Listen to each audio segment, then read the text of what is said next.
Burla medical college रे final year छात्र अच्छे। तो आमर ए गोटे ब्लड कैम्प ऑर्गेनाइज कराई बुर्लार ब्लड बैंक रे आउ सेटा आमर कराई नेशनल मेडिको ऑर्गेनाइजेशन आउ आईपीएचओ ओडिशा रो कंबाइन थ्रू रो कराई। तो बहुत टाइम है आम इन ब्लड सर्टेज देखा जेनटा कि आम पूरा करना पारती। तो से आम ब्लड बैंक मैंने ऑर्गेनाइज करूँ और समस्ते आसन समस्ते भी ब्लड डोनेट करूँ। आमर भी बहुत पिला मेडिकल पिला समस्ते आज ब्लड डोनेट कर मुझे भी निजे ब्लड डोनेट कर।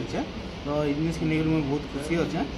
50 यूनिट जाके कलेक्शन हो चली पिला आसन भी चली से जिनिसटा और आम यहाँ खाली थोड़े बोली ना से आगाड़ के भी बहुत थर आम करवार लगे जाऊँ सब। मनीष कुमार बाजी खुशी कथा जे आम भीमसार ब्लड डोनेशन कैंप स्टार्ट होइए जेहेतु बहुत सिकल सेल पेसेंट माने थैलेसेमिया पेसेंट आउ सर्जरी बाकी सब वार्ड मन को दरकार पड़ुचे जेहेतु पेसेंट माने बहुत भीड़ रही जाऊन बहुत वेटिंग रोचे केते बेला अवेलेबल भी नहीं हबार से ब्लड डोनेशन कैंप होइए से डोनेट कर।